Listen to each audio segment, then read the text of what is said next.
내 글이 타인에게 읽히는 게 되게 즐거우신 거죠. 그냥 왜 글을 혼자 써서 혼자만의 대화로서 쓰는 사람도 있지만 내 거를 누군가 읽었으면 좋겠다 하는 것도 근데 지금 그럴 때 출간하지 않나 싶은 지금 말씀하신 게 일기와 에세이의 차이점이거든요. 그래 제가 여쭤보고 싶었어요. 네. 일기 같은 경우에는 나 혼자 쓰잖아요. 그리고 왜 저도 아까도 말씀드렸는데 엄마가 훔쳐보면 화나요.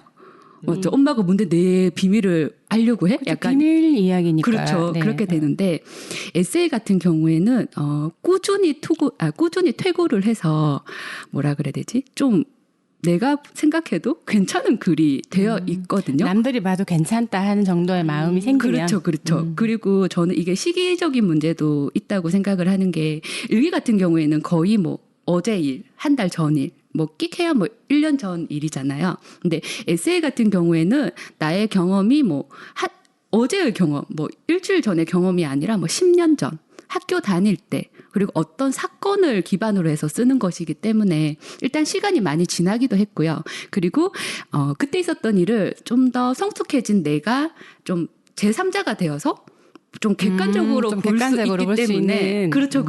그래서 나 옛날에 그랬지만 지금은 아니야라는 얘기를 또 할 수 있기 때문에 남들이 봐도 뭐 괜찮다고 생각을 하고요. 그리고 저는 그 생각을 진짜 많이 했었어요.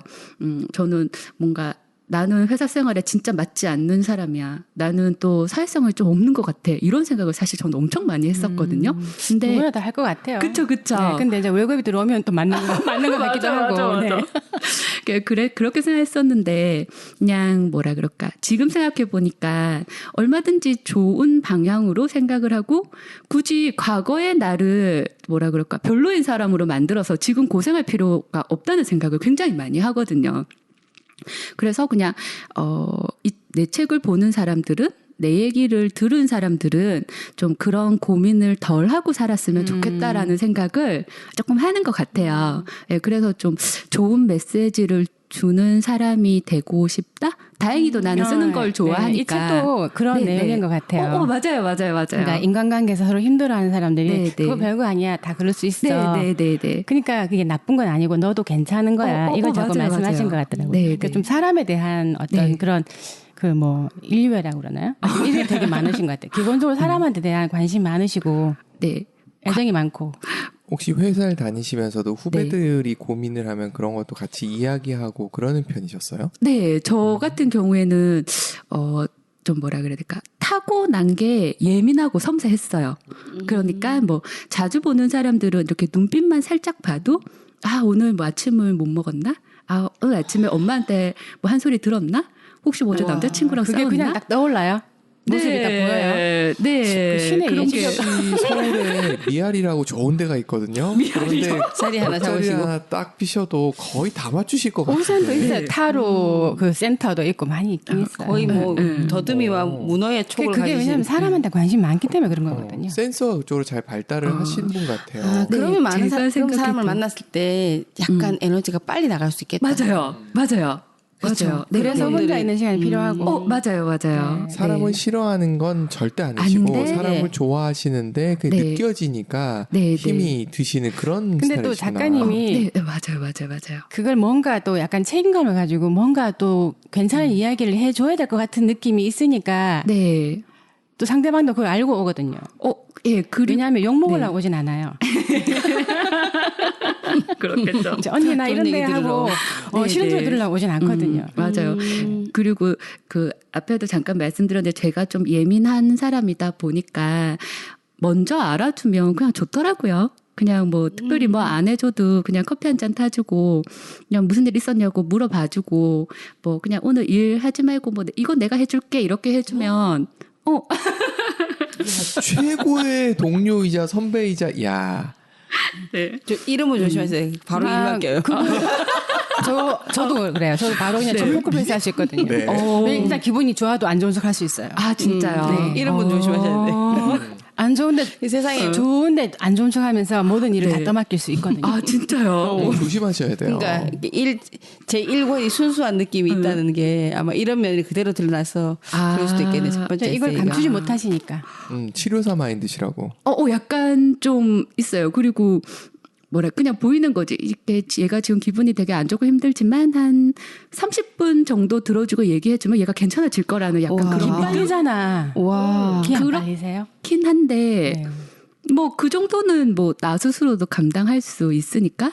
결혼 초기 에너지가 힘드셨던 건 많으시니까. 그거는 아니죠. 남편분하고의 관계에서 그런 부분은 아니었던 거죠. 아까 말씀하셨듯이 밥하고 설거지 이게 힘드셨던 거죠. 물리적으로 힘드신 거. 물리적으로 힘드셨던 거예요? 아니면 의미가 없다고 생각하신 거예요? 아니요. 결혼은 그러니까 제가 너무 뭐라 해야 되지? 생각 없이 결혼을 했던 것 같아요. 아무 생각 없이 계획 없이 그냥 나이가 원래 그러는 거 아닌가요? 생각 있으면 결혼 생각 못해요. 있으면 잘 안 돼요. 생각 있으면. 네, 저는 그냥 일단 저는 먹는데 크게 의의를 두지 않는 사람이거든요. 근데 결혼하면 맨날 밥 해야 되고 저는 마트 가는 것도 별로 좋아하지 않아요. 남편분은 밥 먹는데 의의를 두시나 보네요. 그렇지는 않는데 뭐라 그래야 되지? 그냥 저 의의. 스스로 이렇게 생각하시는 거지. 해줘야 되는구나라고. 네. 그리고 저는 5시에 마쳤고 이제 남자친구를 남편은 8시에 마치니까 제가 할 수밖에 없었네. 네, 상황이 자연스럽게 그렇게 되더라고요. 그리고 뭔가 장 보러 가는 것도 가다 보니까 너무 힘들어지고. 근데 또 하다 보면 요리란 게 사실 왜 그렇잖아요.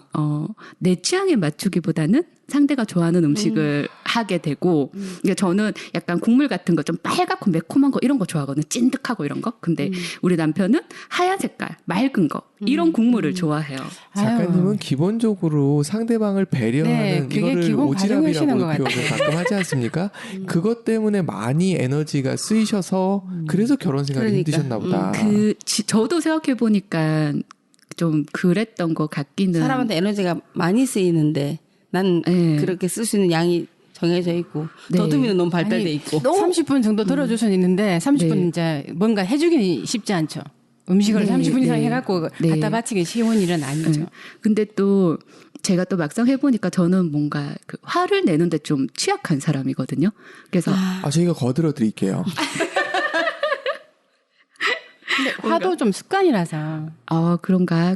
저는 뭔가 이렇게 언성을 높여서 이렇게 그런 말 많이 하잖아요. 뭐 대화해서 풀어라. 대화해서 안 풀리는 일이 어딨냐. 뭐 그런 말 많이 하는데 사실 있잖아요. 대화를 그쵸? 아무리 많이 해도 싫은 건 싫은 거고. 욕부터 먼저 나올 때도 있는데. 그쵸. 네. 그리고 뭐 친구들은 뭐 수다 떨면 뭐 시원하지 않냐? 그다음에 뭐 차라리 싸워서 끝을 봐라 뭐 이렇게 하는데 저는 그 자체가 훨씬 더 스트레스 지수가 높은 사람이거든요. 평화주의자시구나. 평화주의자고 좀 회피형이기도 하고. 혹시 영화나 음악을 들으실 때는 어떤 취향으로 좋아하세요? 아니면 책 어떤 장르?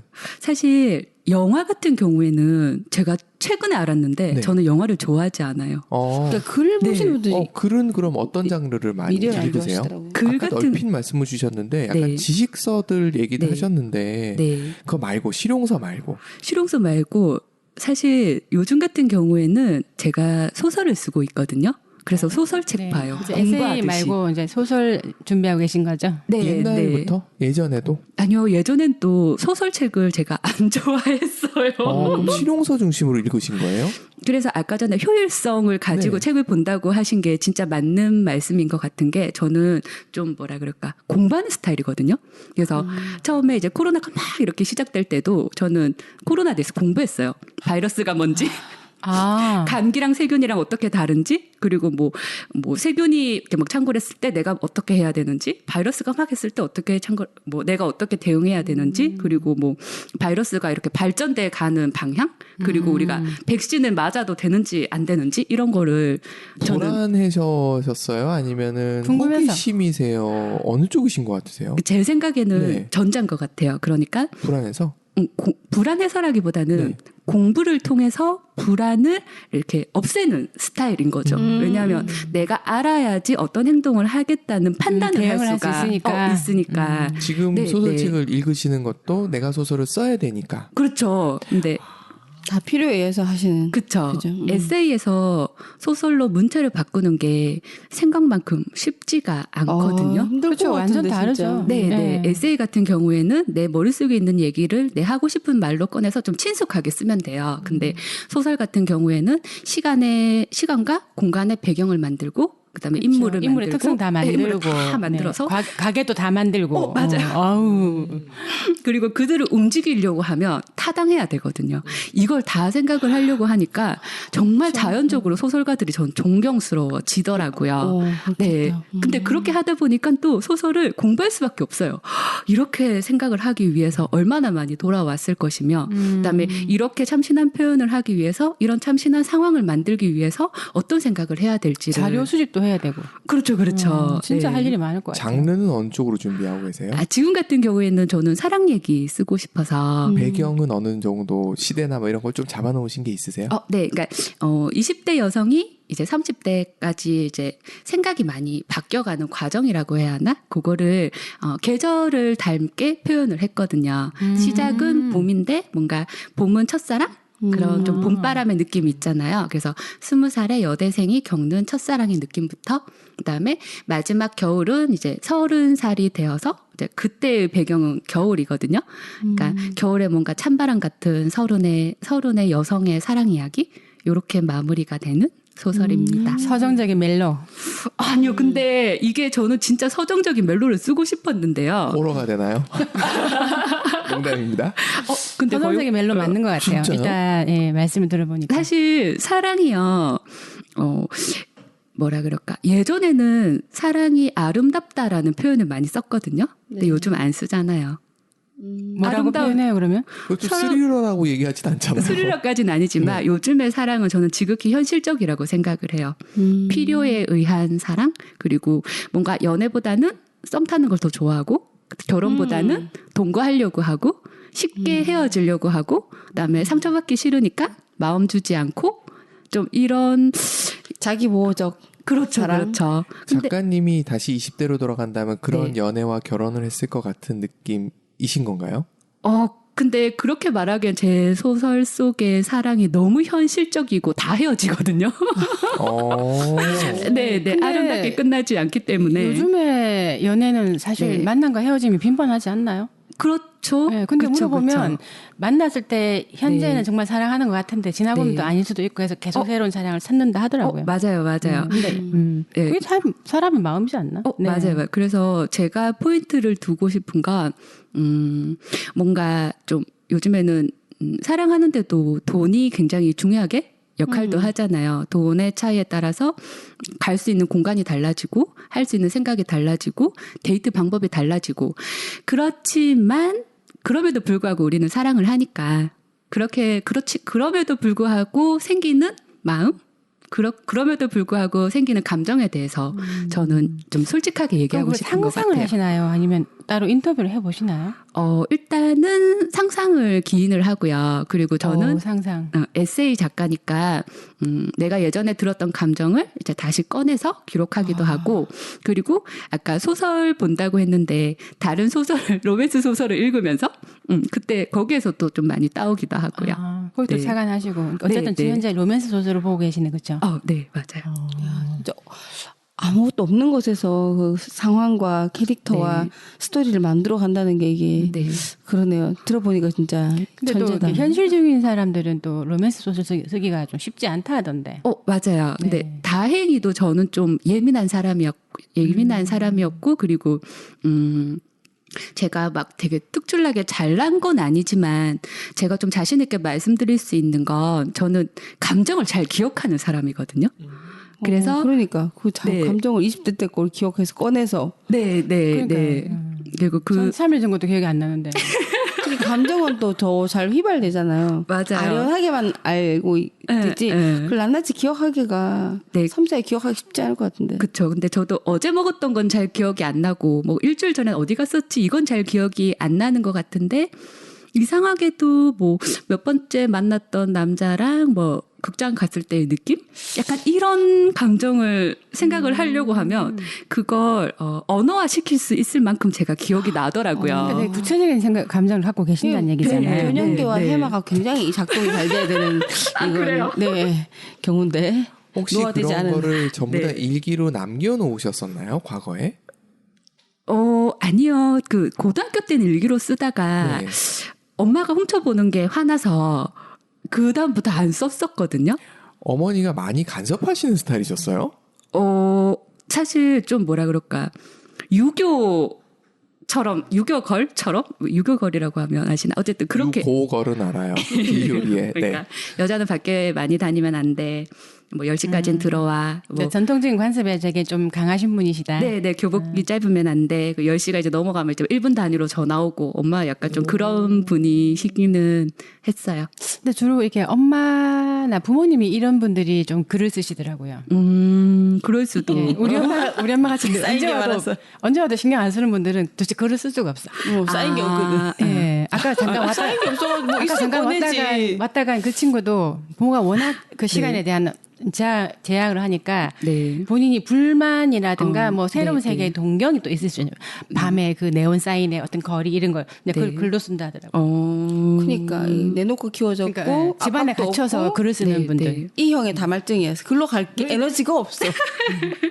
그래서 어떤 작가님 분은 제가 아는 분은 글로 쓰는 것보다 말로 하는 게 훨씬 편해서 그래서 그쵸? 유튜브를 하신다 하더라고요. 이 자기가 쓰는 글을 다 유튜브로 먼저 정리하고 그 다음에 글로 쓰신다 하더라고요. 또 방법이네요. 네. 근데 제가 보기에 선생님 지금 글 쓰시는 분 같지 않게 굉장히 말씀 너무 잘하시는 것 같아가지고. 아, 그래요? 그리고 지금 그 내향형인지 전혀 모르겠어요. 근데 제가 집에 가서 아마 기절하실 것 같아요.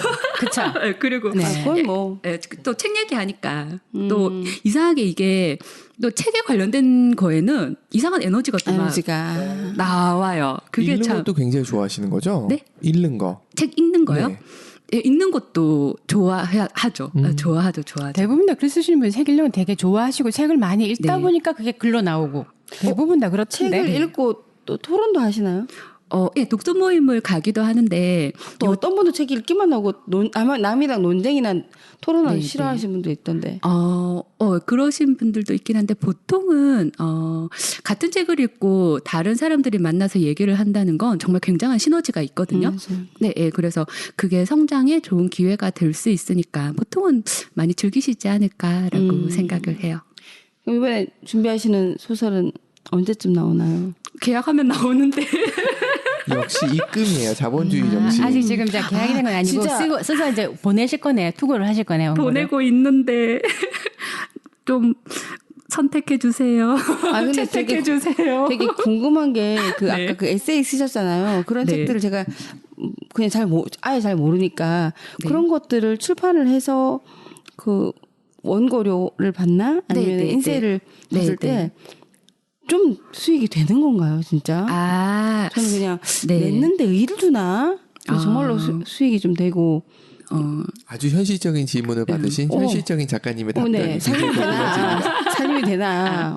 근데 제가 그걸 좀 시원하게 대답을 드릴 수 있는데 그건 나중에 따로 드리고요. 네네. 왜냐하면 다른 분들이 혹시 다른 그렇게 계약을 하고 인쇄를 받으시는 분들과 아마 내용이 다를 수도 그렇죠.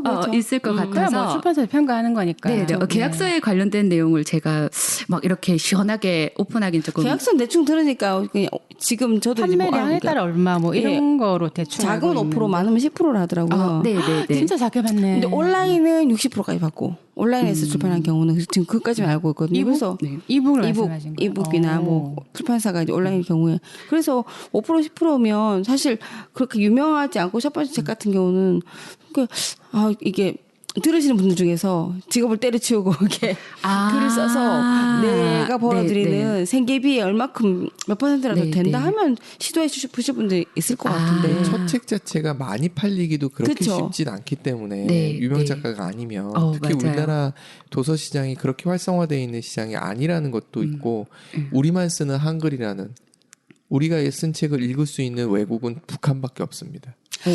얼마 전에 어떤 작가가 왜 그러지? 영어로 쓰면 아무래도 독자층이 넓어질 수 있잖아요. 제가 얼마 전에 읽었던 어떤 분은 해외로 나간다고 해서 본인 걸 이 해외에 있는 출판사에 연락이 와서 번역돼서 나가기로 됐다고. 근데 그분이 연락이 왔으니까 지금 내가 혹시 연락을 할 수 있는 방법은 뭐. 없을까요? 있겠죠. 아까처럼 그 메일로 하면 되지. 그렇지 않나요? 네. 사실 책 같은 경우에는 찔러보면 뭐. 예전에는 그냥 뭔가 책 한 권 도서로 그냥 단순히 생각을 했다면 요즘 같은 경우에는 책을 저는 컨텐츠로 본다고 생각을 해요. 그러니까 책 자체 출간하는 거 목표로 할 수도 있지만 어떻게 보면 책을 기반으로 해서 뭐 좋은 강연을 할 수도 있고 특강을 할 수도 있고 그리고 뭔가 모임을 만들 수도 있고 글쓰기 수업도 할 수 있고 그다음에 유튜브도 할 수 있고 그렇게 그쵸, 맞아요. 다양한 방면으로 할 수 있는 기회를 주는 게 아닌가라고 생각을 하고요. 그리고 저는 책을 쓰는 것, 글을 쓰는 것의 가장 큰 좋은 점이 일단 나 자신이 깊어지고 넓어지는 거라고 생각을 하거든요. 근데 왜 우리가 그렇잖아요. 넓어지고 깊어지면 뭔가 다른 일을 좀 더 큰 일을 저는 할 수 있다고 생각을 해요. 그래서 뭔가 출간 자체에 의의를 두고 글을 쓰는데 딱 초점을 맞추는 것보다는 이제 내가 좀 넓어지고 깊어지는 사람이 돼서 좀 더 다양한 방면으로 활동을 할 수 있는 그런 계기가 되어 주지 않을까라고 생각을 합니다. 결국 나를 위한. 그렇죠. 맞아요. 그러면 작가님은 이 책 말고 책을 네. 내기 이전에 그 기존에 뭔가 네. 나를 좀 브랜딩화하고 홍보하기 위한 뭔가 전략을 쓰신 게 있었어요, 혹시? 사실 제가 첫 책을 낼 때만 해도 너무 순진해서 그때는 제가 진짜 그랬거든요. 강연이 들어오면 하고 뭔가 뭐 프로필을 만들어서 돌아다니거나 하라고 하면 그게 작가가 무슨 그런 걸 해라고 솔직히 생각을 했었어요. 근데 그럴 수 있을 것 같아요. 네. 글만 쓰지 이러면서 문장 그거. 맞아요. 그렇게 그러니까 작가는 글만 잘 쓰면 된다고 생각을 했었거든요. 근데 제가 두 번째 책이 나오고 조금 뭐라 그럴까 이제 정신을 차리고 나서 서점을 가보니까 내가 했던 말이랑 되게 비슷한 말을 하는 책들이 천치에 널려 있는 거예요. 그러니까 내가 특별한 게 아닌 거죠. 그럴 수 있어요. 맞아요. 네, 그래서 제가 좀 굉장히 충격을 받았던 적이 있었거든요. 근데 그렇게 좀 충격을 받고 나서부터는 되게 정신 차리고 내 프로필을 만들어야겠다, 내 브랜드를 만들어야겠다 이런 생각을 많이 했고요. 그래서 저 같은 경우에는 이제 그래서 인스타 활동 굉장히 열심히 하고 좋아요 받으면 어쨌든 막 기분이 마케팅을 해야 되니까 그렇죠. 네, 그렇게 열심히 하고 그리고 나 스스로 진짜 뭐라 그럴까 내가 괜찮은 사람이 되어야 그러니까 책을 좋아하는 게 아니라 나를 좋아해서 작가로서의 나를 좋아해서 이 책을 살 수 있게 조금 방향을 틀어야겠다는 생각도 굉장히 많이 나를 많이 드러내야만이 이 사람의 특성이 이런 글을 낼 것 같다. 네, 그렇죠. 어필할 수 있는 거죠, 그렇죠? 네, 그렇죠. 그래서 우리도 왜 사실 그렇잖아요. 뭐 아무리 좋은 말이라고 해도 그냥 싫어하는 사람이 하면 잔소리 같고 듣기 싫고 하지만 별말 아니지만 그리고 아무 말도 해주지 않지만 내가 좋아하는 사람이 옆에서 그냥 있어주기만 해도 특별히 뭐 특별한 위로를 해주지 않아도 우리는 되게 힘을 얻잖아요. 그래서 그게 마케팅인 것 같아요. 전 생각할 그쵸. 때 어떠냐면 예를 들어서 뭐 김현주 작가님을 몰랐으면 서점을 갔는데 이 책이 있으면 그냥 지나갔을 것 같아요. 맞죠. 근데 이제 김현주라는 사람을 알고 나면 그게 이 책인가 하고 보게 되고 일단 목차를 한번 보게 되고 그 목차에 마음에 드는 게 몇 가지만 있으면 구입하는 것 같아요. 맞죠. 그래서 연예인들이 드라마나 영화 찍으면 런닝맨 나오는 거죠. 그런 것 같아요. 네. 런닝맨이 약간 홍보 효과. 홍보죠. 근데 거의 많은 예능들이 그런 식으로 돌아가거든요. 홍보용으로 많이들 하거든요. 네, 그러니까 영화 새로 만들면 다 나오는 이유가 그 이유더라고요. 네. 우리가 흔히 알고 있는 뭐 제가 영화 찍었다 하고 막 검색해 보는 게 아니고 나 이런 영화 찍어서 하고 본인이 막 하고 돌아다니는 거죠. 맞아. 네, 그런 것 같더라고요. 진짜 마케팅 시대가 된 것 같아요. 아니 뭐 작가뿐만 아니라 뭐든지 다. 맞아요. 네. 그런 쪽으로는 에너지가 많이 쓰이거나 기빨린다는 생각은 안 하세요? 그러니까 참 이게 희한한 게요. 글과 책이랑만 연관이 되면 전 너무 재밌어요. 천상 작가시구나. 네, 너무 신기한 게 제가 회사를 다닐 때만 해도 인스타를 전혀 하지 않았거든요. 왜 쓸데없이 내 일상을 왜 남이랑 공유하냐고. 이거 내 개인정보라고. 저도 약간 그렇게 생각하고 살았는데 막상 내가 쓴 글을 사람들이 좋아해주고 좋아요를 눌러주고 팔로우가 늘고 이렇게 하니까 너무 신나더라고요. 그리고 작가님이라고 불러주니까 또 너무 기분도 좋고. 그렇죠. 네, 그러더라고요. 그래서 저도 그냥 너무 그냥 글과 책에 관련된 건 그냥 좋아요. 제가 어제는 그 청년들에게 특강을 하고 그들의 멘토가 되어서 글쓰기 수업을 진행해주고 이렇게 상담을 해주고 하는 일을 하거든요. 그게 어제 있었는데 그냥 글을 쓰려고 하는 사람들을 보면 글 쓰는 게 재밌다고 막 오는 사람들만 보면 저 너무 기분이 좋아요. 그래서 그분들은 보통 이제 회사 일을 끝나고 오시거든요. 그래서 제가 좀 걱정이 돼서 혹시 회사 일 끝나고 지금 이렇게 오시는 게 힘들지 않으시냐고 이렇게 여쭤보니까 이제 그분들이 뭐 여기는 일하러 오는 거 아니고 놀러 오는 것 같아서 재밌어요. 작가님이 가르쳐 주니까 좋아요 이러는데 너무 기분이 좋은 거예요. 저도 그래서 글쓰기 모임을 한 3번 좀 나갔는데 네. 갈 때마다 가기 싫더라고요. 왜냐하면 자꾸 글을 써오래요. 그냥 다 쓰는 방법 좀 가르쳐 주면 좋겠는데 네. 써 와서 네. 거기에 이제 부족한 부분을 이제 그 피드백 해주시니까 가기가 싫은 거예요. 제가 봤을 땐 생각하는 걸 즐기시는 분이기 때문에 머리에다가 헤드셋을 하나 딱 씌워드리면 머릿속에 돌아가는 생각을 그대로 텍스트화 시켜주는 누군가가 필요해 보이는 그렇지 않으십니까? 중구난방에 막 이상한 소리만 하겠죠. 힘들어하고. 맞아요. 굉장히 힘들어요. 그러니까 사람마다 힘드시구나. 좋아하는 게 좀 다른데 보니까 작가님은 기본적으로 쓰면서 거의 다 해결이 되시는 읽고 쓰면서 해결이 되시는 분인 것 같아요. 종이와 펜을 사랑하시는 분. 네. 맞아요. 키보드는 맞아요. 아닌가요? 근데 키보드도 편하니까. 네. 그래서 신기하네요. 그렇죠. 그래서 어제는 그 말을 듣고 이제 제가 거기 이제 울대에서 집까지 가는데 한 30분 정도가 걸리는데 운전에 오면서 너무너무 뭐라 그래야 되지? 설레고 자꾸 두근거리는 거예요. 그 말이 너무 좋아가지고. 네, 저는 이제 또 그게 완전히 충전이 되는 그런 식으로 충전을 하는. 아마 그들은 모를 거예요. 되게 아무 생각 없이 한 말이기 때문에. 근데 저는 그래서 지금 또 어제 그 약간 설렜던 그런 감정들이 막 이렇게 좀 벅찬 것처럼 기억이 나는 것 같아요.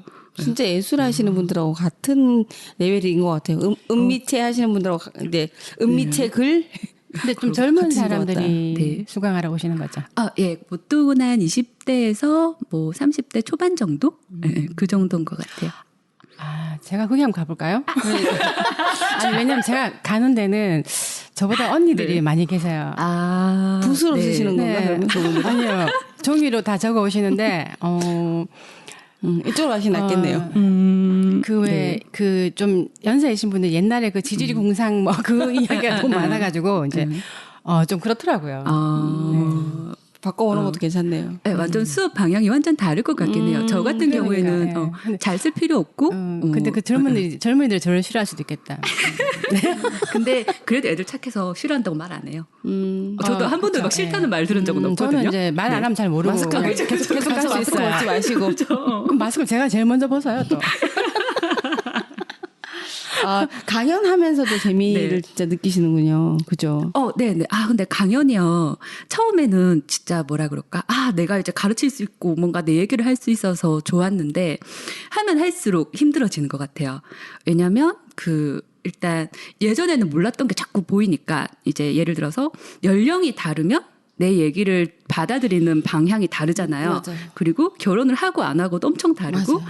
취업을 하고 안 하고도 엄청 다르고 그다음에 대학생과 사회생활을 한 사람이 또 엄청 많이 달라요. 그래서 그들을 이제 뭔가 좀 다 이렇게 맞춰주고 싶은 욕심이 생기다 보니까 하면 할수록 힘들어지더라고요. 그래서 이 강연 같은 경우에는 나 스스로 이렇게 좀 이렇게 타협점을 찾아야겠다. 중간점을 찾아야겠다. 그럴 수 있을 것 같아요. 왜냐면 강연자가 내 주관적이고 개인적 경험을 바탕으로 이게 뭔가가 진행되면 나 듣는 사람 중에서 일부 나랑 맞는 사람만 알아듣고 그렇죠. 나머지 분들이 약간 공허할 수 있을 것 같네요. 네, 맞죠. 그런 것들이 이제 좀 진행하다 보면 뭐 되지 않을까요? 또 이제 그런 부분에 대해서는 또 제가 욕심이 또 있어서 그런 것 같거든요. 그래서 좀 이렇게 어느 정도 뭐라 그럴까 타협이라고 해야 되나? 이제 한 70% 정도는 맞추자. 그리고 최대한 좀 그래도 다정하게 말하려고 노력하자. 다정하게. 그러니까 네네 그렇게 쓰시는 분들하고 왜냐하면 이게 약간 지적이잖아요. 어떻게 보면 그러니까 이거 이렇게 수정하시면 좋을 것 같아요. 약간 들으면 지적일 수도 있다라고 느껴질 수 있는 사람이 있더라고요 보니까. 근데 조금 다른 게 저는 글을 수정하라고 말하진 않아요. 왜냐하면 저는 글이 꼭 수정될 필요가 있다고 생각하지 않는 사람이거든요. 물론 나 스스로 생각해서 이걸 뺄 수는 있고 이걸 다른 말로 할 수는 있어요. 그렇지만 저는 다른 사람이 얘기해서 이렇게 쓰는 게 더 좋다고 말하는 건 맞춤법이 아닌 이상은 저는 굳이 고치라고 말하지 않거든요. 왜냐하면 아무리 대화를 해도 나는 그 사람의 100%를 이해할 수 없어요. 그 감정과 그 마음을 내가 최선을 다해도 다 이해할 수 없기 때문에 자기만의 저는 그 흐름이 있다고 생각하거든요. 그러면은 그 개개인의 흐름을 잡아서 피드백을 주시는 건가요?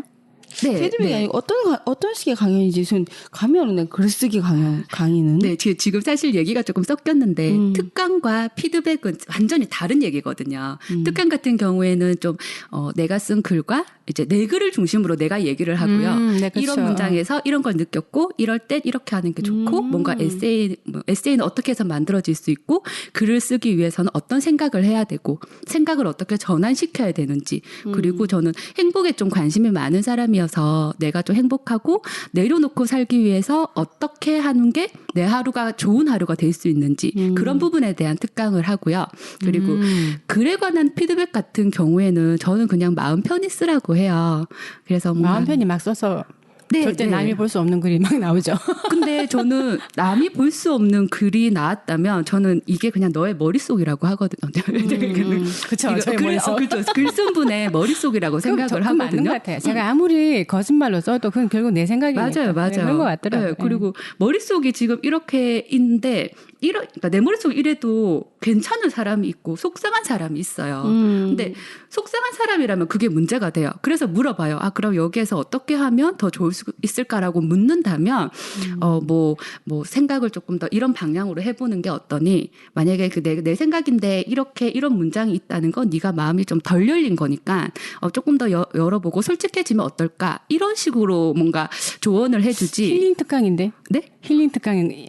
맞아요. 수도 있겠다. 그래서 약간 제가 진행하는 독서 모임을 하고 오면 사람들이 정신병원에서 상담받는 것 같다고. 좋네요, 그 작가님의 능력이신 것 같아요. 네. 뭔가 되게 좋네요. 정신치유 프로그램 하나 하고 가는 것 같다는 말 들은 적이. 특별한 능력. 되게 그런 얘기. 마음 편히 글쓰기. 그래서 좋다. 젊은이들이 되게 많이 올 수도 있는 것 같아요. 예, 사실 막 얘기하다가 좀 뭐랄까 눈물 흘리고. 네, 그리고 막 진짜 막 두근거리면서 막 떨리면서 이렇게 속 얘기를 해주는 사람들도 굉장히 많거든요. 진짜 고맙죠. 솔직히 진짜 있는 그대로 자기 마음을 다 말해주는 게 얼마나 힘든 일인지. 그리고 자기 자신 얼마나 힘들겠어요. 그 말을 하면서. 말을 할 수 있는 또 분위기가 됐다는 얘기겠죠. 언제 봤다고 그런 얘기를 막 할 수 있는 건 아니니까. 그렇기도. 작가님 살아오시면서 하고 싶었던 얘기들을 들어주는 사람들이 어떤 분이 있으셨나요? 저요? 네. 아니요, 없었어요. 그걸 글로 표현하시는 그래서 좀 더 그쪽으로 더 많이 하셨나 보네요. 그리고 사람들이 그렇게 썼을 때 그 안에 담겨 있는 감정이 읽히신 거고. 그래서 또 그 감정이 공감이 되시니까 거기서 코칭이 아니라 공감을 해주시는 거네요. 맞아요. 저는 굳이 제가 잘나서 가르쳐야 된다는 생각은 별로 안 하는 편이고, 그리고 저는 저를 들어주는 사람이 사실 없었거든요. 그래서 제가 언니도 있고 동생도 있는데 엄마는 저한테 항상 너는 언니랑 있을 때는 네가 동생이니까 언니에게 양보해야지. 그리고 동생이랑 저랑 있으면 네가 누나니까 동생한테 양보해야지. 약간 이렇게 가르쳤는데. 중간에 있는 사람은 그렇다 하더라고요. 네, 근데 저는 좀 그냥 순응하는 스타일이었어요. 그냥 그런가 보다라고 살았지만 그럼에도 불구하고 얼마나 많은 나도 사랑받고 싶고 그랬을 텐데 그런 고민과 생각이 있었겠어요. 근데 사회에 나와보니까 어차피 내 얘기를 들어주는 사람은 더 없더라고요. 사회생활을 해보니까. 근데 그래서 저는 있었으면 좋겠다라고 생각을 했거든요. 그리고 이제 마침 또 본인 성격이 또 섬세하시고 또 글도 쓰시고 하니까 딱 맞아떨어졌다고 쓰다 보니까 그러면 나는 없었지만 내가 해줄 수는 있겠다라는 생각은 했었던 것 같아요. 굉장히 궁금해지는 게 회사 생활하면서 많은 네. 직원들이 직장 선후배들이 와서 이야기를 하고 할 때 네. 기가 빨린다는 표현을 쓰셨거든요. 네, 네. 그런데 글로 만나면 어떠세요? 좀 다른가요? 다르죠. 진짜 글을 좋아하시는구나. 근데 그것도 있고요. 기가 차오르시는 네. 것 같은데 글을 쓰시면 그 자체가. 그것도 네. 있고요. 솔직히 얼굴을 대고는 하고 싶은 말을 다 못해요. 가려야 돼요. 지금 얘가 되게 좀 불안한 상황 같으면 뭔가 위로하는 말을 더 골라서 해줘야 되고 뭔가 이 말을 해주면 얘가 진짜 바로 알아들을 것 같은데 상처받을 것 같으면 하지 않아야 되고 이런 수많은 에너지가 필요하거든요. 네. 근데 글은 그렇지 않잖아요. 지금 말씀드린 건 네. 그분이 예를 들어 배우시는 분이 글을 쓴 거예요. 그리고 네. 그 글에서 이제 느낌이 네. 오신 거예요. 그래서 뭔가 이야기를 해주시는 거 아니셨나요? 그때도 글로 써주세요. 아니요. 그때는 대화를 하는 편이에요. 그때는 기가 안 빨리시는 거죠. 네. 그러니까 신기하다고 말씀드린 거예요. 똑같이 대화를 하는 거고 똑같이 얘기하는 걸 텐데. 화제나 소재가 글이라면 괜찮으신 거. 그러신 것 같아요. 그럴 수도 있고요. 네. 회사 같은 경우에는 저는 이해관계라고 생각을 하거든요. 어쨌든 그럼에도 불구하고 내일도 웃으면서 봐야 되는 의무감이 있는 사람. 근데 청년들 같은 경우에는 이제 저는 나이도 있고 그들은 저를 이제 작가로 보면서 뭔가 조언을 아예 구하고자 와요. 뭔가 이렇게 들으려고 뭐랄까 이렇게 반짝반짝거리면서 고양이처럼 오거든요. 네, 그래서 뭔가 그런 좀 친절함을 좀 더 마음껏 풀 수 있다고 해야 되나? 네, 그게 조금 다른 것 같아요. 그러니까 위로를 네, 네. 해주시는데 이제 현실을 약간 직시해줄 수 있는 쪽으로 좀 안내를 안 좋으시네 쉽게 말하면. 네, 우리가 네, 맨날 맞아요, 그냥 맞아요. 괜찮아 너 마음 힘들지 이 얘기 진짜 듣기 싫거든요. 맞아요. 사실 저 같은 경우에도 사실 굉장히 아까 앞에서도 현실적이라는 얘기가 나왔는데 말도 엄청 직선적이고 이건 아니야. 맞아. 이렇게 옳고 그른 판단도 좀 분명한 편이고 그래서 제가 최대한 다정하게 친절하게 말하려고 노력을 엄청 많이 하거든요. 혹시 어렸을 때 그 팩폭하시다가 상처받으신 적 있으세요? 그런 건 아닌데 네. 제 대학교 때 별명이 축구 선수였어요. 네? 말하는데 태클을 너무 잘 걸어서. 그러니까 지식서나 철학서 이렇게 읽으면 남들의 네. 이야기가 맞아, 다 맞아. 보이고 딱 잘갈 네. 수도 없고 이렇게. 네. 그건 아니지. 그건 네가 잘못한 거지. 뭔가 이유가 있었겠지. 이렇게 하니까. 근데 그게 반면으로 네. 좀 이렇게 시각을 넓혀서 보는 것일 수도 있거든요. 왜냐하면 네가 그렇게 네. 생각하는 거는 네. 그 상대방 그런 의도가 아니었을 수도 있을 거야라고 얘기하는 거는 시각이 네. 그 단면이 아니고 네. 다른 걸 또 봐야 되는 거잖아요. 맞아요. 그래서 저는 어떤 장면을 보는 것보다 이야기를 만드는 걸 굉장히 좋아하거든요. 지금 어떤 사람을 만났을 때도 지금 약간 화가 난 것 같으면 저 사람 성격 이상해라고 생각하는 게 아니라 뭐 오는 동안 어떤 일이 있었을지도 모르고 원래 성향은 어떠할 텐데 뭐 어떠한 뭐 좀 불편함이 있어서 뭐 해서 뭐 저 사람은 뭐 금방 한 2, 30분이 뭐 괜찮아지지 않을까 정도까지는 제가 생각을 하는 것 같거든요. 그래서 저는 좀 이야기에 익숙한 사람인 것 같고요. 어쨌든 작가님은 힐링 타임에 특강을 하시는. 그렇죠, 그렇죠. 네. 힐링 작가님의 특강 시간. 네. 오늘도 그 시간이었죠. 네, 저희가 어느덧 네. 이야기가 벌써 1시간 30분으로. 진짜요? 네, 훅 갔죠. 네, 진짜 몰랐어요. 나 무슨 보통 말했지? 다 1시간 동안 무슨 이야기 해요 하는데 1시간 반도 짧아요. 그러네요. 네. 네, 오늘 김현주 작가님의 네. 그 시리즈 2탄 다음에 한번 하는 걸로. 네, 자세한 알겠습니다. 얘기 다음에 만나서 하는 걸로. 네, 알겠습니다. 오늘 다들 수고하셨고요. 네, 김현주 작가님 정말 재밌는 이야기, 정말 힐링 같은 이야기. 네, 다음에 또 한번 기대를 해보도록 하겠습니다. 예, 마치겠습니다. 네, 감사합니다. 감사합니다.